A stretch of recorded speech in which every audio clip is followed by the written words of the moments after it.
पूरे जगत के कल्याण करने की एकमात्र होती है।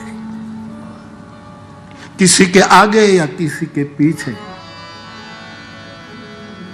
जो कभी अपने मन का रस भंग नहीं होने देता, आगे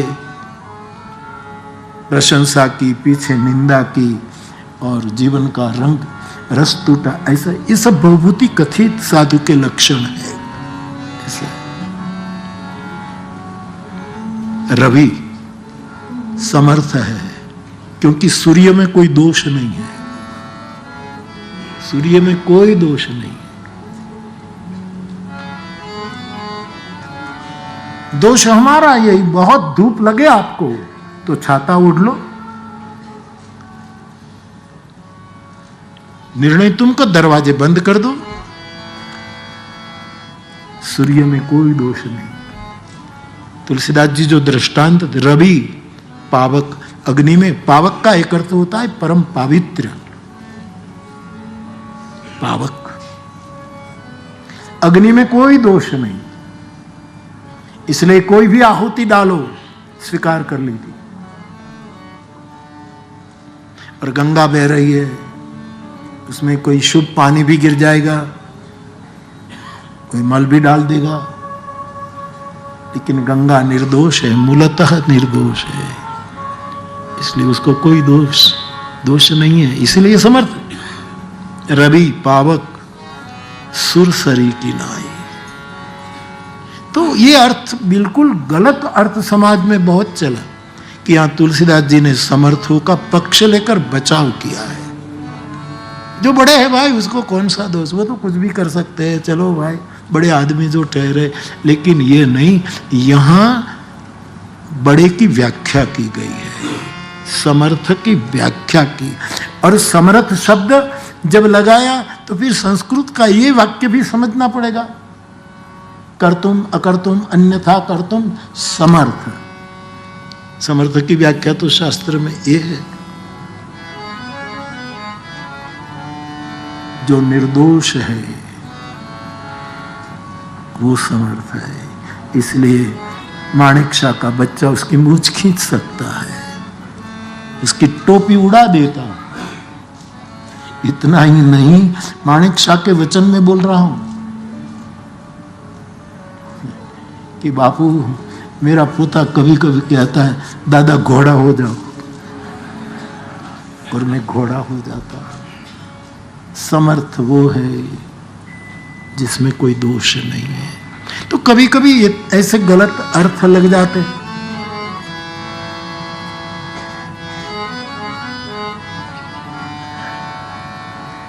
मेरे कहने का मतलब कि जो अपनी खुशियां बांटता है, किसने किसी महापुरुष ने कहा था मैं और कुछ नहीं करता, मुस्कुराहट बांटता हूं, मुस्कुराहट बांटता हूं, मुस्कुराहट बांटता हूं, सबके प्रति मुस्कुराहट देता हूं। तो बहुत सी कुछ ऊपर नीचे का वो देखे बिना जब हम अर्थ करते हैं तब वो गलती हो जाती। तो मेघ वर्णम शुभंगम, कोई भेद नहीं, सबका विचार मुझे आए। और भारत के ऋषियों की ये डंके की चोट पर उद्घोषणा, सर्वे भवन्तु सुखिनः, ये हमारे मुल्क के सिवा और कोई नहीं कह सकता। सर्वे भवन्तु सुखिनः, सर्वे सन्तु निरामया, सर्वे भद्राणि पश्यन्तु। तो भगवान शंकराचार्य के जीवन की भी ये घटना है। मेघवर्ण, साक्षात शंकर प्रकट हो गए और उसने ये कहा,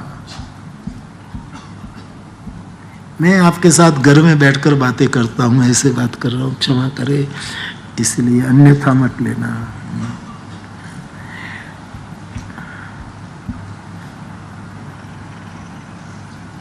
तलगाजड़ा में दलित वर्ग का कोई पोस्ट कार्ड नहीं लिखता था, और उसका पोस्ट कार्ड कोई आए तो कोई तलगाजड़ा का आदमी पढ़ता नहीं था, क्योंकि ये दलित है, ये हल्के है, ये निम्न है। एक निकला साधु, प्रभुदास बापू। मुझे इसका आनंद है, इसलिए मैं बोल रहा हूं, शायद मेरी बात आप तक पहुंचे, इसलिए मैं बार बार आपके दिल में सालों से डाल रहा हूं, न में मृत्यु शंका न में जाति भेद। बाबा शंकर ने तो किया जाति भेद के, अभी नहीं हट जा, ये तो भगवान साक्षात प्रकट है वे कि मैं वो नहीं हूं, मैं शंकर हूं।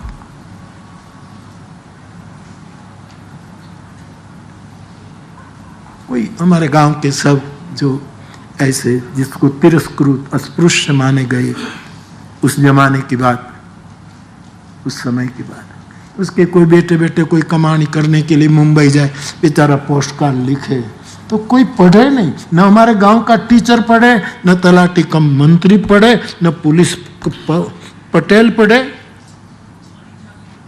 हाँ करे तो भी अच्छा का अर्षद भाई, पानी छाट कर पे छूते थे, छाटे और फिर लेते थे।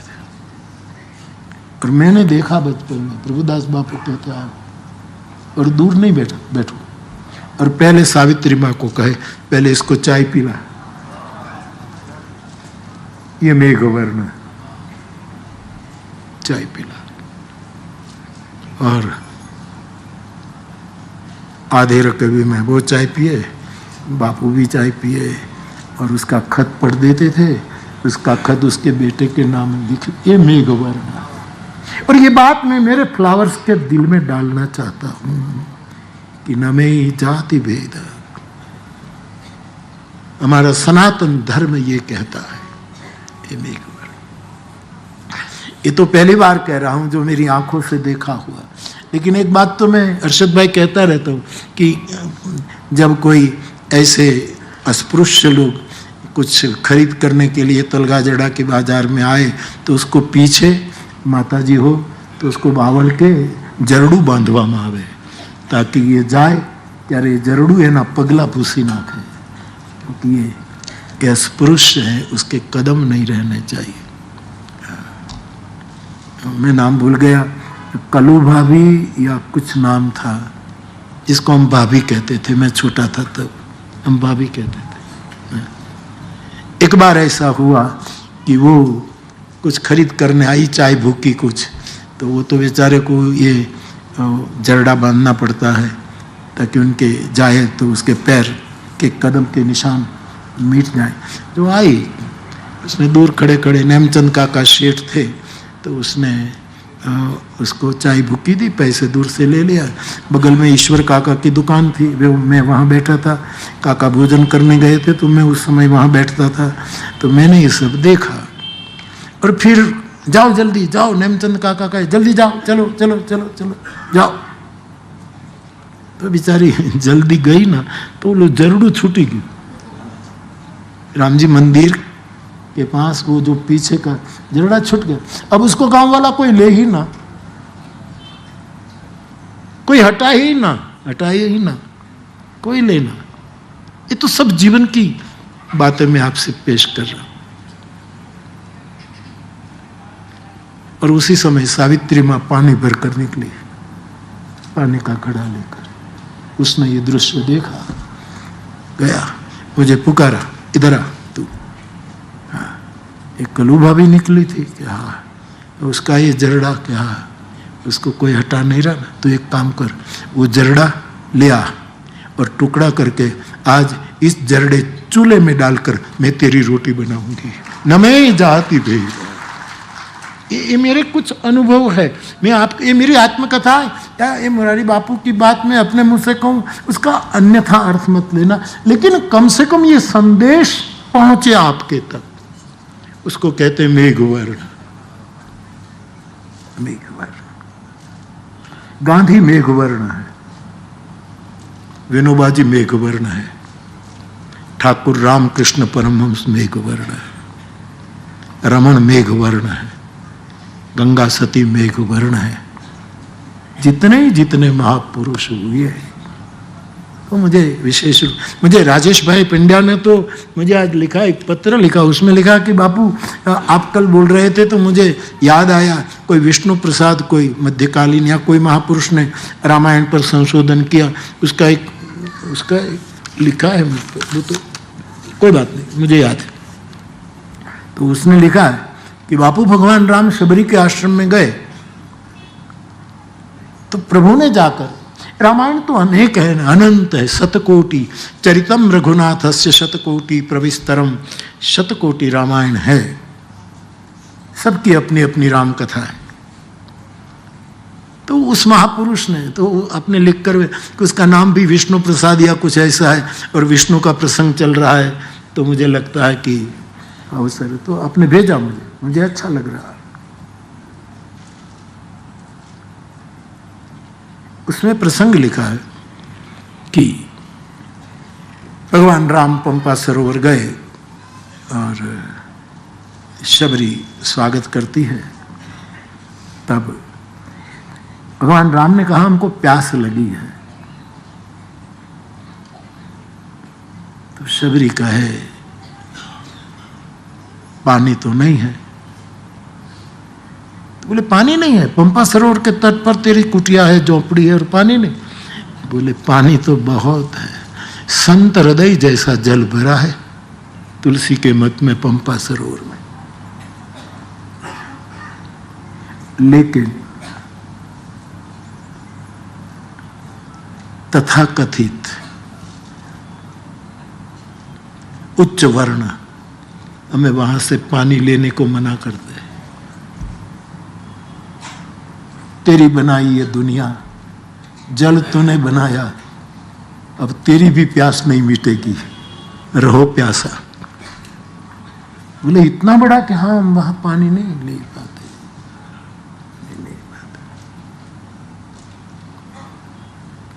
और भगवान को दुख हुआ कि घटना घटी ना घटी इससे, और ज्यादा दिमाग मत चलाना। लेकिन कहते हैं फिर वो जो अपने को उच्च मानते थे, उसको कुछ पूजा पाठ करना, ये करना ये करना, तो वहाँ गए और पंपा सरोवर का जल लेने गए। तो पूरा पंपा सरोवर का जल रक्त रंजित था, रक्त से भरा हुआ था, रक्त थे। तुलसी हाय गरीब की कबहू न खाली जाए, मुआ ढोर के चाम से लोहा भी भस्म हो जाए। कि आप जो नई पीढ़ी उसने तो देखा नहीं, लोहार जो होते हैं उसके घड़े में जो कॉर्ड होती है, और जो इसमें नहीं समझा पाऊंगा, वो मरे हुए पशु के चमड़े की होती है, और उसको वो करते हैं तो इससे आग बहुत प्रबल हो जाती है और लोहे को भी पिघलना पड़ता है। तुलसी हाय गरीब की कबहू न खाली जाए, मुआ ढोर के चाम से लोहा भी भस्म हो जाए। तो सब घबरा गए, अब हम कैसे पूजा पाठ करें ये।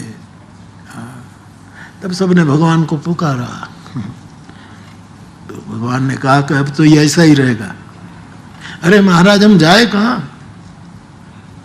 जल बिन उतरे ना आरती, जल बिना आरती ना उतरे, जल बिना कोई पूजा न, जल तो प्रधान है, तो क्या करें। बोले एक है, आप सब जाकर शबरी को प्रार्थना करो कि वो अपना पैर पंपा सरोवर में डुबोए, तो रक्त मिट जाएगा और पुनः जल हो सकता है। एक कथा सुंदर। और शबरी, लेकिन शबरी की खानदानी इससे ऊपर चली गई। उसने कहा नहीं नहीं नहीं नहीं नहीं नहीं नहीं, अब यहां से तलगाजड़ा शुरू होता है, वहां बात खत्म हो गई।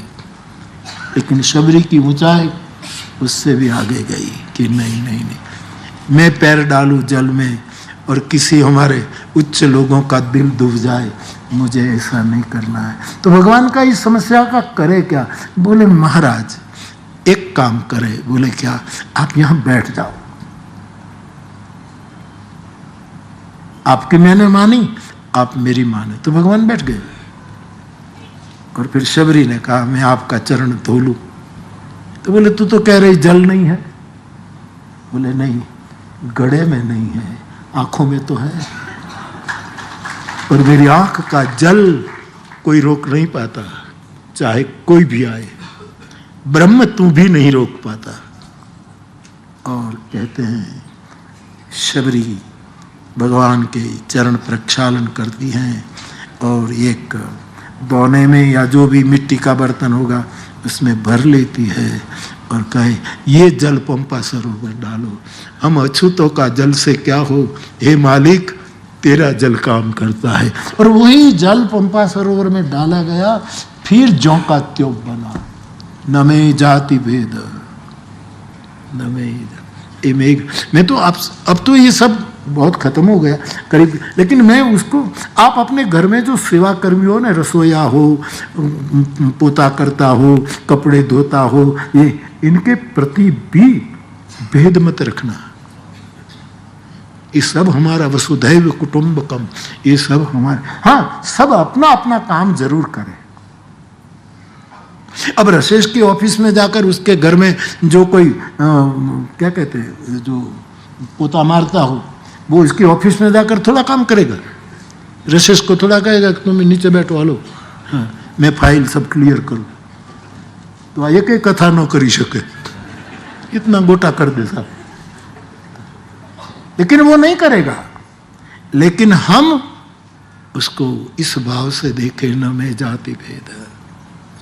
हाँ, उसको इतना जरूर कहो कि रसोई घर में या कहीं भी आप काम करो, मंदिर में पोता लगाओ, तो हो सके तो पहले स्नान करके कपड़े बदल करके आओ। ये विनय हम कर सकते हैं, ये विनय हम कर सकते हैं, इसमें कोई भेद नहीं है। तो न में मृत्यु शंका न में जाति भेद। तो ये मेघ वर्ण, विष्णु क्या है? विष्णु प्रयाग का अर्थ क्या है? समन्वय। प्रयाग मीन्स समन्वय, जहां सभी धारा मिल जाती। प्रयाग का एक अर्थ है जहां सबको जोड़ा और निरंतर जोड़ा। आज भी तीर्थराज प्रयाग में एकत्व है, संगम है। एक धारा, ये धारा, यहां भी तो संगम है। अलकनंदा है, धौली गंगा है, ये जो आई संगम। प्रयाग का अर्थ है सबको जोड़ना। मेरा पुराना एक निवेदन है कि मैं कहता, देश में प्रयोग हो रहे हैं, प्रयाग नहीं हो रहा है। नए नए प्रयोग सब करने चाहिए, लेकिन प्रयाग नहीं। क्यों? कल्पवास के लिए साधु संत सब तीर्थराज प्रयाग में इकट्ठे होते हैं। क्यों महाकुंभ होता है? क्यों इतनी बड़ी महिमा तीर्थराज प्रयाग की? क्योंकि ये मिलन है। एवं सतत युक्ताय भक्तास्ताम पर्युपासते। भगवत गीता जहां अर्जुन प्रश्न पूछता है तो भगवान कहते सतत युक्त जो रहता है, सतत मिले हुए रहता है। कोई फिर सतत फोटो खिंचवाने लगे, किसी दलित से हम बात कर ले, वो नहीं। सतत तुम्हारे मन में अखंड धारा रहे। तस्वीर तो खिंचवा लेते हैं हम, लेकिन भगवान कृष्ण कहते पर्युपास, इस भाव से जो पर्युपासते, जो सतत एक क्षण भी शुभ से हटे ना, जुड़े रहे जहां शुभ है। बाबा अर्जुन द्वारका गया,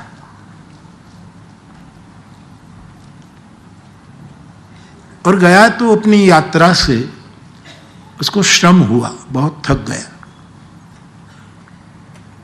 और भगवान कृष्ण के घर उस दिन एक उत्सव चल रहा था, रुक्मिणी का कोई व्रत था। ये कथा आपने सुनी होगी शायद। तो अर्जुन आया, बड़ा लंबी यात्रा थी, और भगवान के मंदिर में, द्वारकाधीश के वहां वो थोड़ा लेटा और नींद आ गई, सो गया।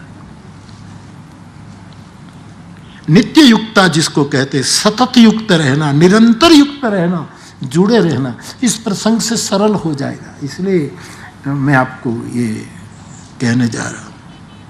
तो भगवान कृष्ण जल्दी में थे कि उत्सव, क्योंकि भाई ये तो कोई वाड़ी राखी है ना उत्सव माटे, तो इतना बड़ा रुक्मिणी जी करे तो कोई हॉल बोल रखा होगा कि वहाँ सब मेहमान आए, तो वहाँ सब उत्सव था। और भगवान कृष्ण को दान देना है तो शपथ नहीं देना चाहिए, दोनों को मिलकर के कुछ करना है, तो जो व्यवस्था हो तो सपत्नी व्यवस्था हो तो।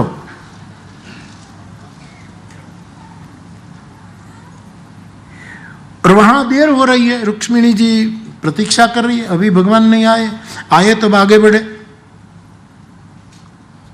और भगवान यहां रुक गया कि अर्जुन ने मुझे पूछा तो था कि सतत युक्त कौन है, कैसे हुआ, आज मैं परीक्षा करूं।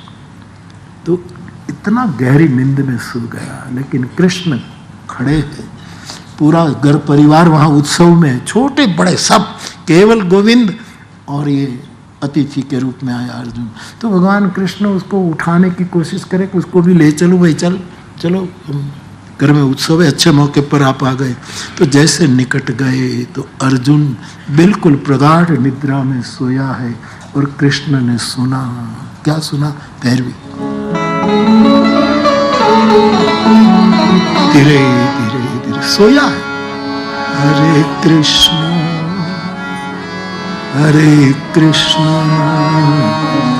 कृष्ण कृष्ण भगवान चौंक गए कि अर्जुन तो सोया है, घर में कोई है नहीं। और ये कौन बोल रहा है? और निकट गए गोविंद तो और सुना, हरे राम उसको कहते सतत युक्त, नित्य युक्त। कोई भी घटना हो जो शुभ से बिलक ना हो। भगवान कृष्ण और निकट गए और निरंतर, अर्जुन को पता भी नहीं, और कृष्ण नाम चल रहा है, कृष्ण नाम चल रहा है। भगवान को लगा कि उत्सव उत्सव की जगह रहे, लेकिन इनकी तन्मयता, उनकी भीतरी जो मेरे साथ जो उसकी नित्य संग है, यहां देर हो रही है।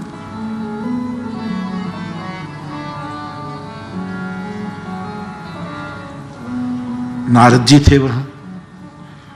रुक्मिणी जी ने कहा, देवर्षि जी, हाँ जी, ठाकुर नहीं पधारे, समय जा रहा है, आचार्य देव कहते हैं कि देर हो रही। बोले मैं जाता हूं, ले आओ ले आओ।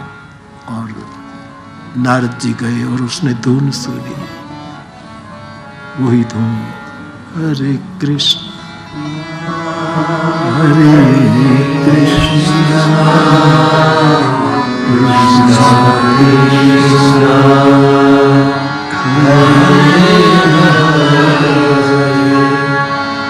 रुक्मिणी का संदेश एक और, तुरंत वीणा उठाई और नारद वीणा बजाने लगे, वीणा बजाने लगे। कृष्ण तन्मय, नारद तन्मय, वो निद्रा में, हे गोविंद हे गोविंद हे गोविंद। बहुत देर हो गई। रुक्मिणी ने कहा, नारद भी गए, आए नहीं। सत्यभामा ने कहा, दीदी मैं जाती हूं, मैं सबको बुलाऊं। और सत्यभामा गई। हरे राम हरे राम राम राम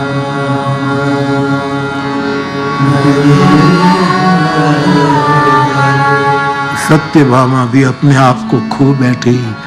और नारद की वीणा, अर्जुन का सुषुप्ति में चल रहा संकीर्तन, उसमें सत्यभामा ताली दे रहा है, ताल दे रही है, धीरे धीरे ताली लगा रही, ताली। तो हद हो गई, जो जा रहे लौटते नहीं। तब रुक्मिणी जी ने सोचा कि अब मैं ही जाऊं। और अब रुक्मिणी आती, देखा तो कृष्ण चुप है। अर्जुन निद्रा में संयुक्त है भगवान से, नाम से जुड़ा हुआ है। नारद वीणा बजा रहे, ताल दे रही है सत्यभामा। बाकी था रुक्मिणी नृत्य करने लगी, हरि बोल हरि बोल हरि बोल, नृत्य करने लगी। तब भगवान कृष्ण सबको देखकर एकदम स्वस्थ हुए और अर्जुन को धीरे से जगाया। भगवान ये क्या है सब? बोले तेरे कारण देर हो रही, तो मुझे पहले जगह दे। बोले मुझे जानना था कि तू गीता में पूछता था ना कि सतत युक्त कौन होता है, पूछता तो है। देखो भाई, प्रश्न पूछने वाले की एक बहुत जिम्मेवारी है। जिसके पास जो पूछ रहा है उसके पास ऑलरेडी जवाब है, उसको कभी प्रश्न नहीं पूछना चाहिए, वक्ता का समय बिगाड़ना नहीं चाहिए। और दूसरा, जिसको अपने प्रश्न का जवाब उसके पास है, लेकिन वो भी उसने निर्णय किया है कि ये जिसको मैं पूछ रहा हूं वो मेरे पास जो जवाब है ऐसा जवाब दे तो ही मैं मानूं, वरना वो नापास, मैं उसको प्रश्न पूछने का शास्त्र में अधिकार नहीं है। मैं देखता हूं कभी कभी हम बैठे होते हैं यज्ञ के पास, तो कोई प्रश्न ऐसे ही पूछ लेता है और हम उससे विपरीत तो नहीं, जो मेरा अनुभव कहूं तो वो कहता है अरे तो उसने तो ये कहा, तो मेरे पास आना मत, उसके पास जा, जिसने कहा उसके पास जा, वो तुम्हें मुलाकात दे तो। बापू बहुत सस्ता है साहब, जिसका नाम आप कोट करते हैं कि उसने ऐसा कहा था, बापू आप तो ये कह रहे, तो उसके पास जाओ, मेरे पास क्यों आते हो? प्रश्न पूछने का अधिकार नहीं है। और हर्षद भाई, मैंने तो अपनी यात्रा में देखा, कई लोग तो ऐसे प्रश्न पूछते हैं कि उसको सभी सब्जेक्ट का ज्ञान है, कोई भी सब्जेक्ट लाओ उसमें वो चंचुपात करेगा, ऑलरेडी जवाब लेकर बैठा है। नहीं, भगवान कसौटी करना चाहते थे कि अर्जुन बार बार गीता में प्रश्न करता है, इनमें जो नित्य युक्त जो है, वो उसने जो बात कही उसकी कसौटी आज भगवान कृष्ण को प्रमाण मिला कि आदमी नित्य युक्त है, नित्य युक्त है। और मैं आपसे विनय करूं, ये कलयुग परमात्मा से नित्य युक्त रहने के लिए दो ही साधन है, एक हरि नाम और दूसरा साधु संग, वो नित्य युक्त रहे। मैं बार बार कहता हूं कि हम साधु हो नहीं है, चलो हम सब जानते हैं कि हम साधु नहीं, क्योंकि साधु होना, भवभूति ने कितने लक्षण बताए। हमारे विनय पत्रिका में तुलसीदास जी साधु का लक्षण वहां लिखा है, विनय पत्रिका में एक पद में, मैं कल कहोगे तो ले आऊंगा विनय का ये पद, उसमें लिखा है जैसे कलम शांता का, वहां साधु का एक लक्षण शांतम, पहला लक्षण शांतम बताया। विनय कितने लक्षण बताए, कितने बताए। मैं और आप यदि हम साधु नहीं लेकिन किसी साधु के हो जाए, ये बड़ी उपलब्धि है। दो ही अनुभव की बात है, हरि नाम नित्य युक्त करता है, दूसरा साधु संग। साधु संग दोनों सरल है, यद्यपि साधु संग जरा दुर्लभ है, मुश्किल है, लेकिन करने जैसा तो साधु संग है। तो भगवान कसौटी कर रहे थे, तो निरंतर, तो शुभ के साथ जुड़े रहना ये प्रयाग है, ये प्रयाग है। विष्णु भगवान का चरित्र, विष्णु भगवान जो परमात्मा है, जो सभी अवतार विष्णु के अवतार माने गए हैं, और जो विशेष निष्ठावान है वो कहते हैं कि राम से विष्णु होते हैं, और एक परंपरा कहती है कि विष्णु से राम दोनों पक्ष बराबर है, उसमें शास्त्रार्थ में न जाए, समय न बिगाड़े, जिसकी जो भावना। दशावतार में विष्णु के अवतार सब माने गए। विष्णु जो सुरहित नर्तनुधारी, पार्वती सती कहती कि विष्णु मनुष्य शरीर लेकर के देवताओं का कल्याण करने के लिए आए, लेकिन भगवान विष्णु में समन्वय है, सब जोड़ हैं, सब जोड़। इसलिए प्रयाग रामचरितमानस में चुक न हो तो मैं कहना चाहूंगा 25 बार विष्णु शब्द आया है, भूल चुक क्षमा करें, 25 बार विष्णु, और प्रयाग 11 बार शब्द आया, प्रयाग 11, भूल चुक ले भी देवी, હજુ તમે જઈને ખોલીને કરવા માંડશો ને કાલે મને લગો કે બાપુ આટલા છે. मैं पहले कहता हूँ ये शास्त्र में ऐसा ही ऐसा कहना मुश्किल है, नेति कहकर रुकना पड़ता है, कहीं भी चूक हो जाती है. 25 बार विष्णु शब्द. अब अवतार तो विष्णु के 24 है, वहां 25 क्यों डाला? 25 क्यों? मुख्य अवतार 10 है, 9 तो हो गए भगवान बुद्ध तक. अब कल की अवतार बाकी है. वो कब हो, भागवत में थोड़ा संकेत है कि ऐसा पहना होगा, ऐसा वाहन होगा, ऐसा कल की आएगा, ऐसा वर्णन है. वो गांव का नाम भी बताया है कि वहाँ आएगा, लेकिन अब खबर नहीं, अभी तक तो दर्शन नहीं हुए. जय भाई वसावड़ा तो कहता ये कल के अवतार राजकोट में था, खावा फेर थी गुजरी गयो. कल की अवतार, वो कहता है सही में कह रहा हूं, ज्यादा खा गया कल की.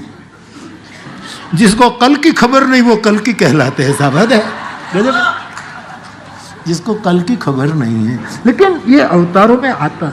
मुझे कोई पूछे कि 10वां अवतार कोई, तो मैं मेरे लिए कहता हूं 10वां अवतार अपना सदगुरु है.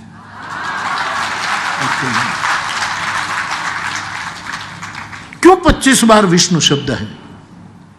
क्योंकि 24 अवतार तो विष्णु के है, लेकिन 25वां जो विष्णु है वो मेरा और आपका सदगुरु है. ये अवतार है. सदगुरु को सामान्य मैं और आप न माने इसको. और हमारी चर्चा चली कि भाई पिंकी कह रहा था कि बापू मैं आपके सामने झूठ नहीं बोलता हूँ, बाकी तो हम संसार में धंधा करते हैं तो झूठ बोलना पड़ता है. तो ठीक है, चलो आपके पास नहीं बोलता. तो मैंने कहा थोड़ा सुधार कर. किसके सामने क्या जवाब देना चाहिए वो वक्ता का अधिकार है. तो मैंने कहा मेरे पास झूठ बोल, जमाने के साथ झूठ न बोल, वहां सत्य का प्रयोग कर, फिर तुम और आनंद प्राप्त है. क्योंकि किसी मैंने उसको ठीक से बात, मैं कोई वो नहीं हूं कि मैं ये दावा करूं, लेकिन किसी भी महापुरुष के पास झूठ बोलोगे तो जिसने परम सत्य की साधना कर ली है वो अपने झूठ को भी कबूल कर लेगा. तुम्हारा गंदी नाली गंगा में जाएगी, कबूल कर लेगी. लेकिन जमा बीवी बच्चों के साथ झूठ मत बोल. मैंने पिंकी ने कहा वहां शुरू कर. किशन ने तुरंत मुझे प्रश्न किया कि बापू एक जगह आप ये बोले कि सब जगह झूठ बोलो लेकिन अपने बुद्ध पुरुष के पास न बोलो. वो स्थान और पात्र भेद का जवाब था, यहाँ दूसरा जवाब था. ये तो ये बैठा है बाबा, बात थी ना उसी से. पात्र भेद.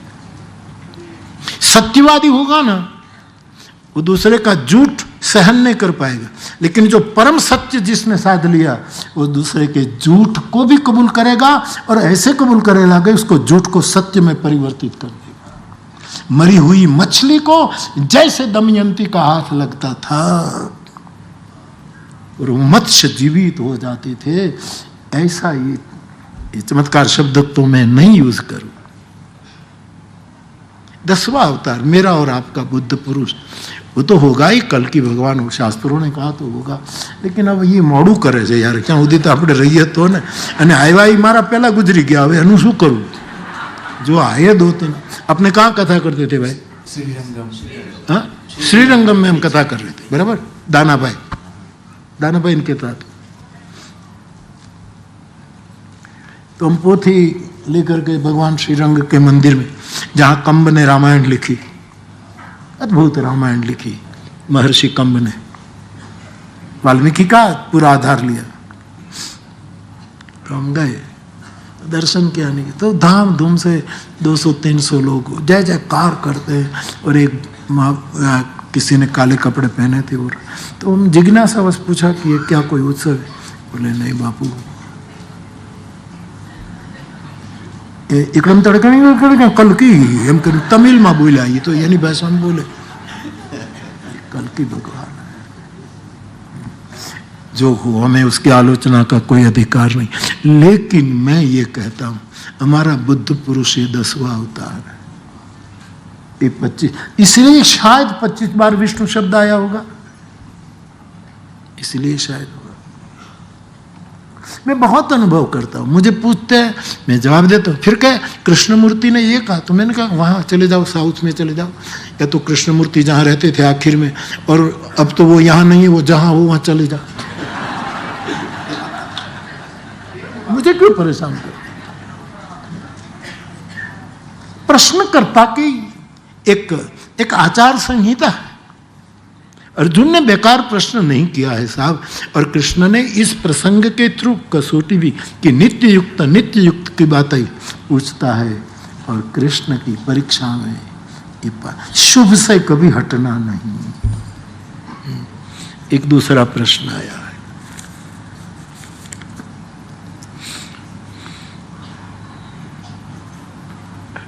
परमात्मा की तलाश में घर छोड़े के नहीं।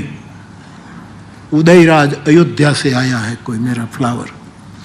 परमात्मा की तलाश में घर छोड़े के नहीं, बोलो जगत गुरु भगवान, आप जवाब दो उसका। हाँ बस बस, जो बाबा कहते हैं कि घर छोड़ने की जरूरत नहीं, घर में रहकर परमात्मा को पुकारो। घर को परमात्मा का घर बना लो। छोड़कर कहां जाओगे? सर्वत्र परमात्मा है। अर्जुन गीता में कहते मैं आगे भी प्रणाम करता हूं, पीछे भी प्रणाम करता हूं, इधर भी प्रणाम करता हूं, इधर भी प्रणाम करो, चारों ओर तुम ही तो तुम हो। कोई जगह खाली नहीं है।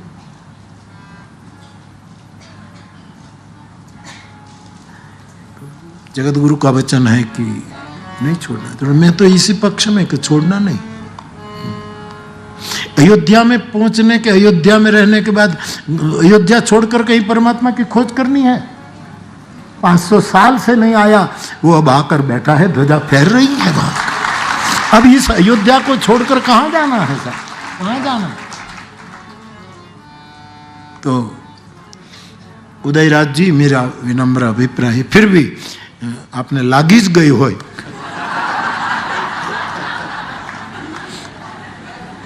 लागे ना ही छूटे तो फिर, लेकिन 9 दिन तो कथा में बैठना, फिर मुलाकात करेंगे, फिर सोचेंगे उसको गंभीरता से। जगत गुरु बैठेंगे, मोहन बाबा बैठेंगे, सब महापुरुष बैठेंगे और एक कमीशन बिठाएंगे। नहीं, अच्छा भाव तो आपका अच्छा है, लेकिन नहीं, बुद्ध भगवान घर छोड़कर गए। अर्षद भाई, द्वारका में एक कानदास बापू थे, अच्छे भजनीक थे। उसकी कही हुई बात जो करण ने मुझको सुनाई थी कि भगवान बुद्ध जब राजकुमार थे तो एक बीमार को देखा, एक मृतक को देखा और एक बूढ़े को देखा, और हम जानते पढ़ते थे, पढ़ाते थे, और उसको वैराग आ गया। तो कानदास बापू का जो इंटरप्रिटेशन है गजब का था। कहा गया साधु साधु, उसने कहा कि ये जो मर गया है ना, इस शव को देखकर बुद्ध को वैराग्य आया, तो जो मर गया है वो शायद वैरागी होगा। जो मर गया वो वैरागी होगा, तभी उसको वैराग आया होगा, वरना नहीं। तो ये अच्छा। तो उदयराज साहब, आप जल्दी ना करें, ऐसा नहीं। कबीर साहब का पद याद करें, मैं तो हूं विश्वास में, खोजी है। तो एक पल भर की तलाश में, आपने तलाश शब्द का प्रयास किया है, प्रयोग किया है। खोजी हो तो तुरंत मिल जाऊं, पल भर की तलाश में। कहे कबीर सुनो भाई साधु, मैं तो हूं विश्वास में, मुँह को कहाँ रे ढूंढे। हमारा कबीर साहब कथा में आते हैं, उससे मैं भैरवी में गवाता रहता हूँ, मुँह को कहाँ ढूंढे रे बंदे, मैं तो तेरे पास नहीं, ये तो तेरे पास में। तेरे पास क्या, तेरे अंदर हूं। ईश्वरः सर्वभूतानां हृदयेर्षे तिष्ठति। बुद्ध पुरुष के निकट होना आत्मिक, इन दोनों बुद्ध पुरुष के निकट रहना शारीरिक या बुद्ध पुरुष के निकट होना आध्यात्मिक, इन दोनों अवस्थाओं में श्रेष्ठ कौन सी है? और यह कैसे जाना जाए कि आश्रित और बुद्ध पुरुष के बीच गहरी आत्मिक निकटता है? और यदि ये आत्मिक निकटता जुड़ाव ही सर्वोच्च है तो फिर बुद्ध पुरुष के प्रत्यक्ष दर्शन उनके पास रहने देखने की तड़प और बेचैनी क्यों रहती है? क्या यह भी इस जुड़ाव का? इसे बहुत बहुत कठिन प्रश्न है सर।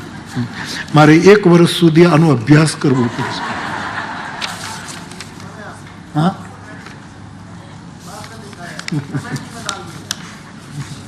वो अपने लक्ष्मी नारायण कहते हैं ना, बाहर मिलते हैं।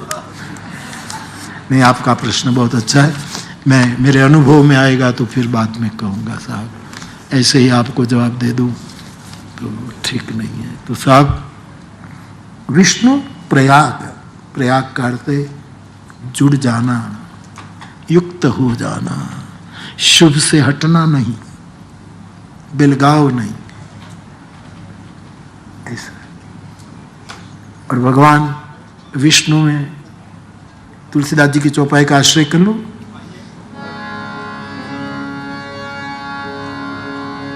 विष्णु चारि भुज विधिमुख चारि, विकट वेश मुख पंच पुरारी। विष्णु के 4 हाथ इस समन्वय का प्रतीक है, ये प्रयाग का प्रतीक, उसी को कहते हैं विष्णु प्रयाग। ब्रह्मा के 4 मुख है, भगवान विष्णु के 4 हाथ है, महादेव के 5 मुख है। ये 13 को पकड़ लो तो कोई अपशुकन नहीं। 4 हाथ विष्णु के, 4 मुख ब्रह्मा के, 5 मुख शिव जी के, 4 4 8 और 5 13। हाँ, तो गुरु नानक का 13 हो जाएगा, बात खत्म। लोग 13 के अंक को अपशुकन मानते हैं। 13 नंबर का फ्लैट नहीं लेते लोग, या तो 14 14 या तो 12 12 कर देते 13 को। लेकिन अध्यात्म जगत का 13 एक अद्भुत है साहब, अद्भुत। 13 नाम का श्री राम जय जय राम, ये 13 तो अद्भुत है। छोटी छोटी बातों में भ्रमित मत होना। हाँ, कितने हम एक और हम अध्यात्म की यात्रा करते, एक और छोटी छोटी बातों में हम वो होता है 13 का नंबर ठीक नहीं, 13 का नंबर नहीं। 13 ले लो और भगवान को कहो कि ये घर और हम सब 13, चल हम 13 हो गया, बात शुकन ही शुकन। लेकिन लोग डरते हैं।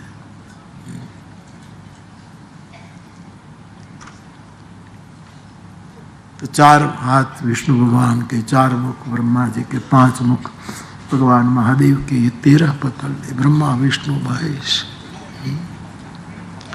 तो 4 मुख हाथ ये संयुक्त है।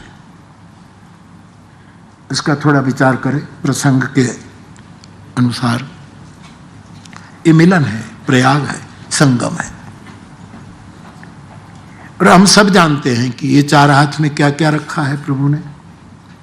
शंख, चक्र, गदा और पद्म।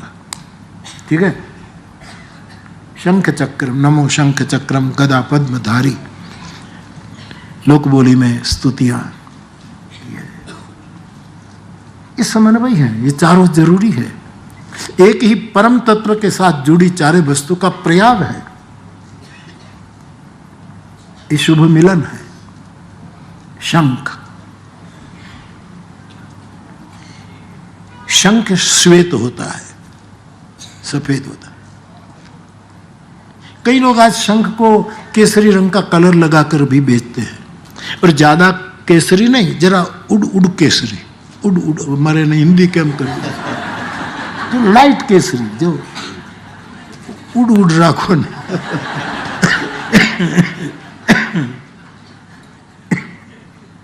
केसरी की थोड़ी सी वो। मूलतः शंख कुंद इंदुदर गौर शरीरा, शंख का वर्ण श्वेत है, उसका आकार जरा, क्षमा करिएगा, कुटिल शब्द का अर्थ गलत मत करना है, आकार कुटिल है, उसका आकार जो है कोई सरल आकार नहीं। कुटिल मानी जैसे कोई कर्वी हेयर रखते हैं तो कुटिल कुंतल, कुटिल केश कह जाते हैं कि कर्वी हेयर, वक्रता है उसमें। खारे सागर से उसका जन्म हुआ है, पिता कोई ठीक नहीं है, समंदर है उसका पिता, खारे पानी। लेकिन विष्णु भगवान का ये प्रयाग देखो कि उसमें समन्वय देखो। ये शंख का वर्ण श्वेत है, बने ही उसका आकार वक्र हो, जो भी हो, लेकिन शंख एक वाणी का प्रतीक है, एक नाद का प्रतीक है, एक घोष का, उद्घोष का।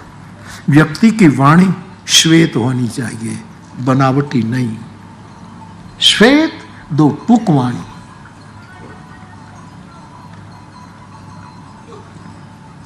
ऐसी जो वाणी है ये भगवान विष्णु के हाथ में है, शंख के रूप में।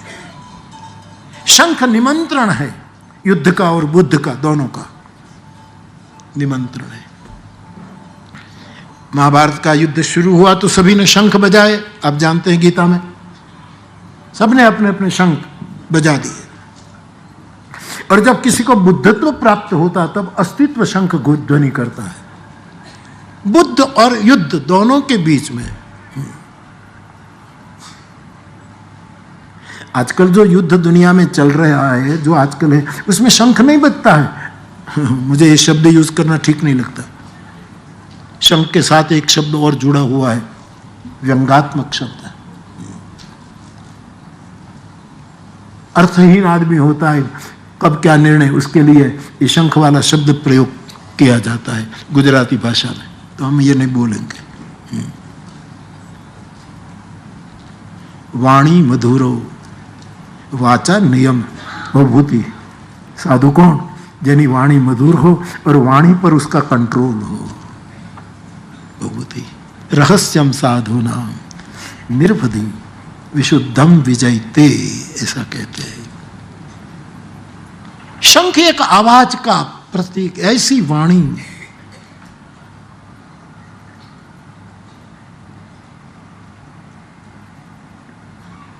तो विष्णु में ये सब समन्वित है। दूसरे हाथ में चक्र है, चक्र गति का प्रतीक है। बंधियार न रहो, चरे वैती, चरे वेती, लेकिन ये गति अपनी होनी चाहिए। बीजो चक्करडू फेरवे ना आपड़ू काम नहीं। विष्णु ने उंगली पर चक्कर घूमता है। भगवान कहते तेरी गति तेरे हाथ में है, तू उधार निकल कि मेरा कोई उद्धार। इसलिए बुद्ध को कहना पड़ा अपदीपो भव। तेरी गति, तेरी प्रगति, तेरी सदगति, तेरी ऊर्ध्व गति तेरी मुट्ठी में है। तुम्हारा चक्र जो है उंगली में लेकर, ये प्रगति और तरक्की का प्रतीक है। ये सबका समन्वय है, केवल आवाज नहीं, आवाज के साथ गति बता दी। केवल बोलना ही नहीं, उसके अनुकूल जीवन जीने का संकल्प, ये चक्र है। ये है प्रयाग मेरी समझ में। शंख, चक्र और फिर गदा। गदा तो शस्त्र है। तलगा जड़ा को शस्त्र में कभी रुचि नहीं रही। हनुमान जी के हाथ में थी, वो भी छुड़वा दी हमने। ये रखनी हो तो रुद्र वीणा रख, अब ये गदा नहीं। और गदा पकड़नी पड़ती है। जहां पकड़ है, जहां रागात आसक्ति है, वो सब भयंकर शस्त्र है। गदा पकड़नी पड़ती है। और पद्म असंगता का प्रतीक है। हाथ में कमल है फिर भी असंगता। तो ये चारों का, कमल असंग, गदा में पकड़, शंख का ध्वनि और उसके मुताबिक गति, चरे वैती चरे, ये चारों का ये विशेष प्रयाग है। प्रयाग में तो 3 का संगम है और त्रिवेणी है। और यहां 4 का संगम, तो ये विष्णु प्रयाग है। विष्णु में बहुत ऐसे प्रयाग हैं, बहुत ऐसे प्रयाग। ऐसे विष्णु भगवान के स्वरूप को केंद्र में रखते हुए हम इस कथा का संवाद कर रहे हैं, तब इसको बहुत गंभीरता से समझने की कोशिश कर रहे हैं। विष्णु चतुर्भुज, 4 भुजाएं। महापुरुषों ने, ये तो मुझे जो लगा सो आपको, महापुरुषों ने उस पर बहुत भाष्य किए हैं, अद्भुत अद्भुत बातें बताई, अद्भुत बताए। लेकिन वही विष्णु का अवतार राम है, चलो शास्त्र के अनुसार, पुराणों के अनुसार, अथवा तो मानस के अनुसार राम से ही कई विष्णु प्रकट होते हैं। ये तुलसी की निष्ठा का वो है।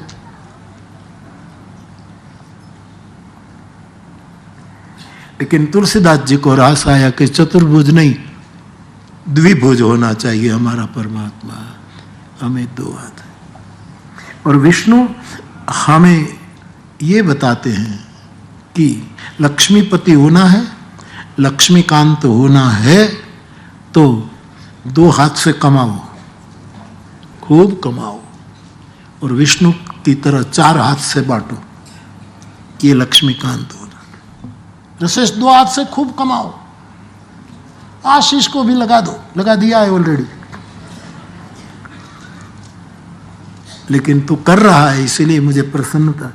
2 हाथ से कमाओ, और जब बांटना है, शुभ में लगाना है, तो 4 हाथ से बांट, तो आदमी में विष्णु तत्व आ जाएगा, अथवा तो वैष्णव तत्व तो आ ही जाएगा, वैष्णव तत्व आ ही जाएगा। ये रसेश का बखान करने की कोई जरूरत नहीं, कुछ लेना नहीं है उसके, कुछ लेना नहीं। हाँ, रूपल मुझे मेरे ठाकुर जी के लिए फूल माला भेजती है, जहां हूं दुनिया में, इवन विदेश में हूं, तो एक फूल माला पुष्टि मार्ग की जो विद्या है, कला है, ठाकुर जी के सुंदर मालाएं बना बना करके इसके घर से वो मुझे फूल भेजते हैं, और व्यासपीठ को फूल ही भेजना है, उसको फूल बनाना नहीं। अप्रैल फूल मत करना। तो मेरे लिए तो यही है कि फूल मालाएं आती है ठाकुर जी को। आप देखो, पुण्य बन को देखो, व्यासपीठ किसी को पुण्य नहीं देती, व्यासपीठ प्रेम देती है, व्यासपीठ प्रसन्नता देती है। हाँ, तुम्हें चाहिए तो व्यासपीठ प्रसिद्धि भी दे देती है, फलाने कथा की, ओहो क्या कथा, प्रसिद्धि भी मिल जाएगी, जैसी आपकी रुचि, प्रसन्नता देगी, प्रेम देगी व्यासपीठ। पुण्य नहीं, पुण्य तो तुम्हारा है, इसलिए तो कथा में आए हो। पुण्य न होते तो क्यों आए?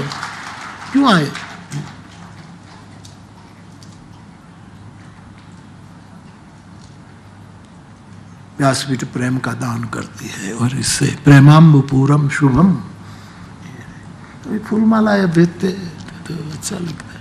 इसका मतलब ये भी नहीं कि मैं कोई सेवा सौंपूं कि रसे से करना, तो तुरंत कर देगा। जितनी बड़ी सेवा भेजूं वो भी करेगा। अब मेरे पाले पड़े तो जाएगा कहां? लेकिन और कोई कारण नहीं, विष्णु तत्व हम में आए कि 2 हाथ से कमाए, 4 हाथों से बांटे, तो बहुत अच्छा होगा। तो बाप, जो शास्त्रों में लिखा है रसेश, कि अपना मन और बुद्धि स्थिर क्यों नहीं होती, उसके 5-6 कारण हैं। अति संग्रह मन बुद्धि को स्थिर नहीं होने देता। दूसरा, दूसरों के प्रति अत्यंत द्वेष मन को स्थिर नहीं होने देता। तीसरा, अपनी वस्तुओं पर हद से ज्यादा ममत्व मन को स्थिर नहीं होने देता। ऐसे कुछ 5-6 वस्तु अखंडानंद सरस्वती जी ने कही हुई है, मेरी कही नहीं है। ब्रह्मलीन स्वामी अखंडानंद सरस्वती जी ने मन और बुद्धि को स्थिर करने के कुछ उपाय बताए, इनमें ये सब सूत्र आते। भगवत कृपा है, परमात्मा ने जिसको दिया है वो बांटता भी है, बांटता भी। ऐसा है।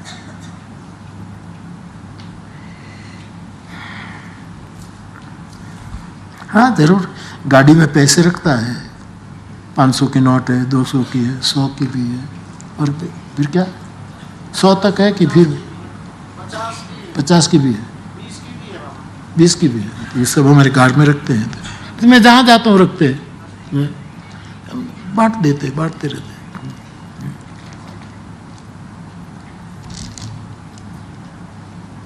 हमारी पधरामणी है, कौरामणी नहीं है। जगदीश त्रिवेदी कि कवर दो, वो पधरामणी नहीं है, कौरामणी है, ऐसा बस जगदीश त्रिवेदी कहता है। ऐसा वो देता है तो हम बांट देते। और बाबा ने तो कहा कि यहाँ 500 ही बांटना, ऐसा है ना, 500 घोड़े को भी देना है, जो घोड़े है ना उसको देना, उसको खिला दे, चारा खिला दे। यहाँ हमारा बोझ उठाता है, ये घोड़े भी कोई जन्म में कुछ तो होंगे कि बद्रीनाथ की यात्रा पर आए हैं, भले हमें बोझ हो लेकिन हमारी पीठ पर बैठकर जाएगा तो हमें भी कुछ मिल जाएगा शायद। ये भी तो कौन खबर कौन क्या होता है। तो 2 हाथ से कमाए 4 हाथ से, ये विष्णु सर्वलोके का नाथ है। ऐसे विष्णु भगवान की कथा हम मूल रूप में लेते हैं। आइए इन पंक्तियों का गायन करें।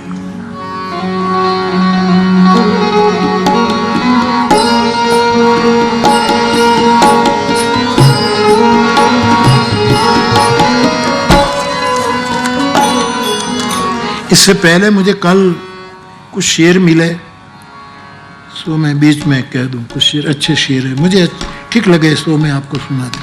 बनते जी शेर सुनिए, बहुत कलेक्शन करते हैं ये। मुझे किसी ने कहा कि बाबा ये सही, बाबा मैं यहाँ बना नहीं रहा हूँ कि ये, किसी ने मुझे पूछा कि सतुआ बाबा को शेर शायरी पसंद है। मैंने कहा वो खुद शेर है। या सही में मुझे पूछा गया, मैंने कहा तू देख, निकट जा तो पता लगे। राज मुझे सुबह पूछे काले रंग का चश्मा पहन रखो, मैंने कहा पहन रखो साहब, पहन रखो। मैंने जवाब दिया था खुद शेर है, साधु शेर होता है। हाँ शेर होता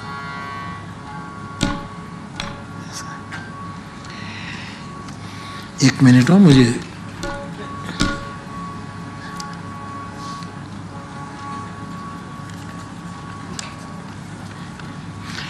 अहमद फराज साहब का छोटी बहर का 2 शेर, कितना बड़ा शायर है। आपने लिखा है, हम न किसी से बोलेंगे, बिल्कुल छोटी बहर, हम न किसी से बोलेंगे, हम किसी से बोलेंगे नहीं। तो ये तो रूठने की बात है या मौन व्रत धारण करना है, क्या चाहते हो फराज साहब? आप कहते हैं हम न किसी से बोलेंगे, तो करोगे क्या? हम न किसी से बोलेंगे, तन्हाइयों में रोलेंगे, अकेले बैठकर परम को याद करके 2 अश्रु गिराएंगे। हम किसी से बोलेंगे नहीं, तन्हाइयों में, सीधे साधे शब्द में। लेकिन दूसरा शेर इससे भी अच्छा है, सुनो सुनो, गर्ग साहब सुनिए।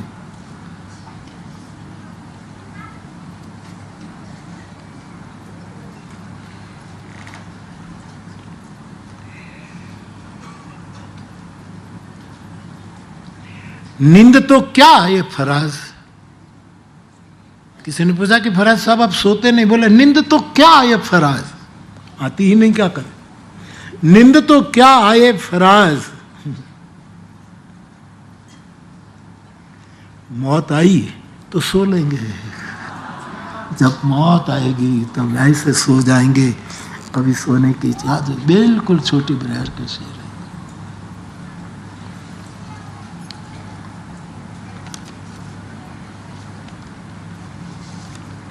कांटों से भी मैंने प्यार किया है कभी कभी,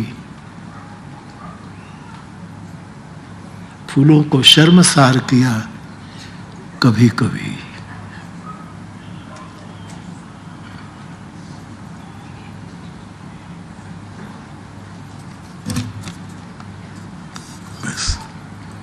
तो भंते जी के लिए सबसे मैंने लिख लिए थे। तो एक और सुन लीजिए। बड़ी बेवफा बड़ी बेरहम ये है मेरी सांसें।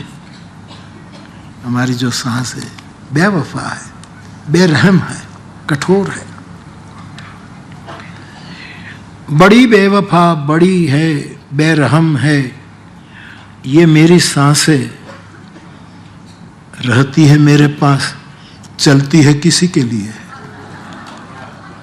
रहती है मेरे पास लेकिन चलती है किसी की याद में। तो ये बड़ी बेरहम बड़ी। तो ये तो बीच में थोड़ा बात। आइए पंक्तियां उठाइए।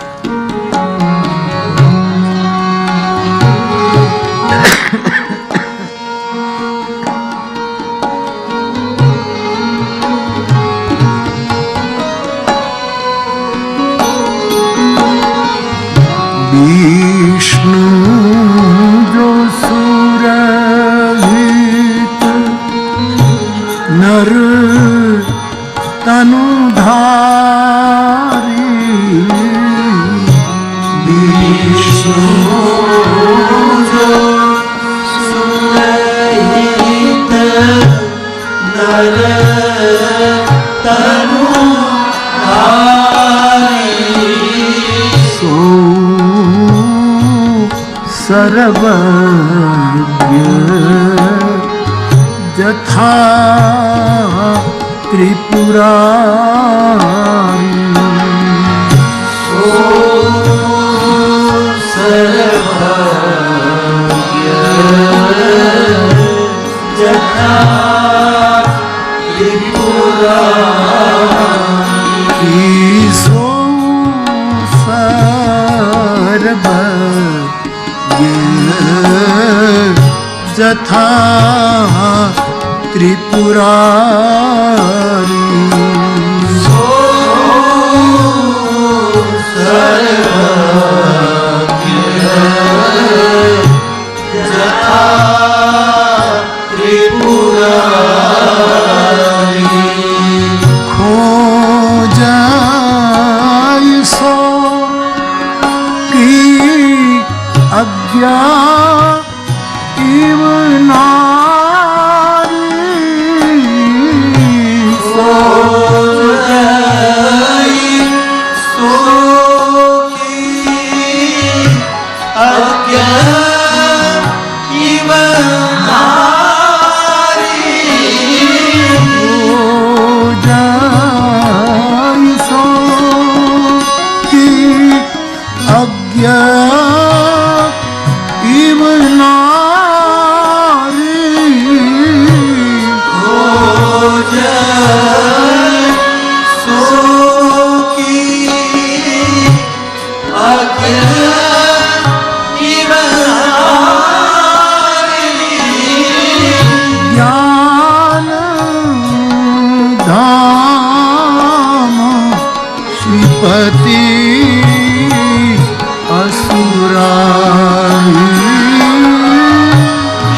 खपन पुरारी।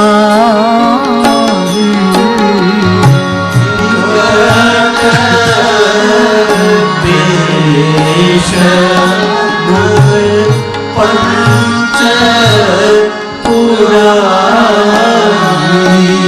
विष्णु जो सुरभित नर तनुधारी विष्णु जो सुरभित नर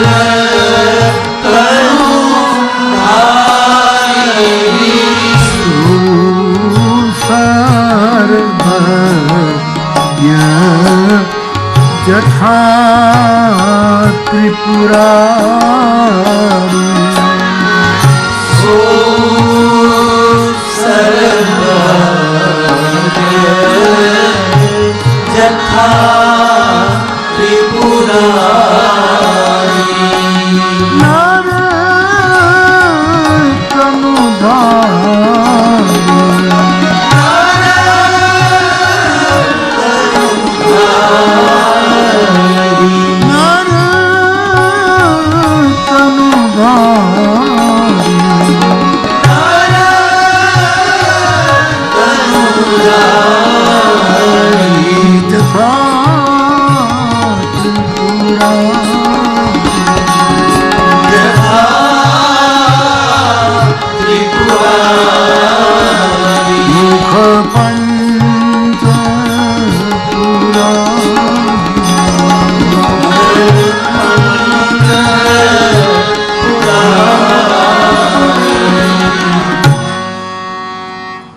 कुछ ये संवाद था।